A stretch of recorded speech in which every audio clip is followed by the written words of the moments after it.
ஆண்டவரும் இரட்சகருமாய் இருக்கிற இயேசு கிறிஸ்துவின் நாமத்தினாலே உங்கள் யாவரையும் வாழ்த்துகிறேன். இந்த காலை வேளையில இயேசு கிறிஸ்துவினுடைய வார்த்தை என்ற தலைப்புல உங்களை சந்திக்க தேவன் பாராட்டின கிருபைக்காக நன்றி செலுத்துகிறேன். இந்த நாளிலும் சங்கீத புஸ்தகம் 18ஆம் அதிகாரம் 25வது வசனம் 26வது வசனத்தினுடைய தியானத்தை பார்ப்போம். தயவுள்ளவனுக்கு நீர் தயவுள்ளவராகவும், உத்தமனுக்கு நீர் உத்தமராகவும், புனிதனுக்கு நீர் புனிதராகவும், மாறுபாடுள்ளவனுக்கு நீர் மாறுபடுகிறவராகவும் தோன்றுவீர். அதாவது அவர் மாறுபாடு உள்ள ஒரு தேவன் அல்ல. ஆனா மாறுபாடு உள்ளவங்களுக்கு அவர் மாறுபாடா தோன்றுவாராம். அதனாலதான் ஒரு பழமொழி இப்படி சொல்லுவாங்க, அரண்டவனுக்கு இருண்டதெல்லாம் பேயி, பயம், பிரச்சனை அப்படின்னு சொல்லி. அப்படின்னா என்னன்னா, ஒரு மனுஷனுடைய வாழ்க்கையில எல்லாமே நன்மையாய் நடந்து கொண்டே இருக்கும். ஆனா நான் நிறைய பேரை பார்த்திருக்கிறேன், அவங்க நிம்மதியா தூங்க மாட்டாங்க. கடனே இல்லைனாலும் கடன் பிரச்சனை வந்துருமோன்னு பயப்படுவாங்க. நல்ல ஒரு மருமகனை கொடுத்தாலும் அந்த மருமகன் நல்லவனா இருப்பானோன்னு நினைப்பாங்க. மருமகளை கொடுத்தாலும் மருமகள் மோசமானவளான்னு நினைப்பாங்க. இன்னைக்கு செத்துருவானோ நாளைக்கு செத்துருவனோனே வாழ்வாங்க. இதெல்லாம் ஏன் அப்படி அவங்க நினைக்கிறாங்களா? அவங்களுடைய எண்ணங்கள்ல இருக்கிற ஒரு செயல்பாடு எப்படின்னா, அது ஒரு முக்கியமான ஒரு காரியத்தை டாக்டர்ஸ் சொல்றாங்க.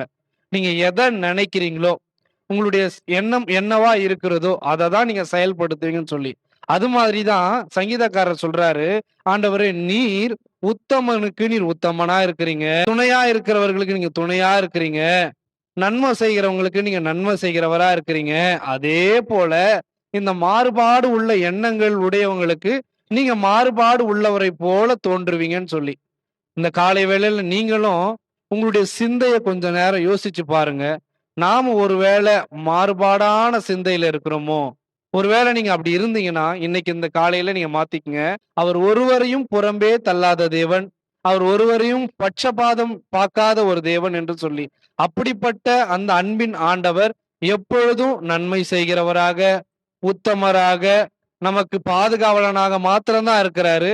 ஆனா அந்த ஆண்டவரை நாம தொழுது கொள்ளும் பொழுது, அவரை தியானிக்கும் பொழுது, நம்ம ஒண்ணு நினைச்சுக்கணும், நாம எப்படி ஆண்டவரை நினைக்கிறோமோ அப்படிதான் நமக்கு தோணுவார். நமக்கு நடக்கும், நமக்கு நன்மை செய்வார் அப்படின்னு நீங்க நினைச்சீங்கன்னா, நிச்சயமா உங்களுடைய வாழ்க்கையில அவர் நன்மையை செய்கிற ஒரு தேவன். அவர் ஒரு நாளும் ஏமாற்றுகிற தேவன் அல்ல. ஆகவே இந்த காலை வேளையிலையும் உங்களுடைய சிந்தையில நீங்க நினைத்து கொள்ளுங்க, அவர் உத்தமனுக்கு உத்தமனாய் இருக்கிற தேவன். அதே போல உங்களுடைய எண்ணங்களிலே மாறுபாடு தோன்றும் பொழுது, அதை மாறுபாடு போல அவரும் நமக்கு தோன்றக்கூடிய ஒரு காரியமாய் மாறிடும். ஆகவே இந்த காலை வேளையில உங்களுடைய சிந்தைகளில நன்மையான காரியங்களை சிந்திங்க. எல்லோரை பார்த்தும் நல்ல மகிழ்ச்சியா பேசுங்க. எல்லோரோடையும் இசைந்து இருக்கிற ஒரு காரியங்களை நீங்க பேசுங்க. யாவரோடும் சமாதானமான ஒரு காரியமாய் நில்லுங்க. கர்த்தர் உங்களை ஆசீர்வதிப்பார். ஜெபிக்கலாமா?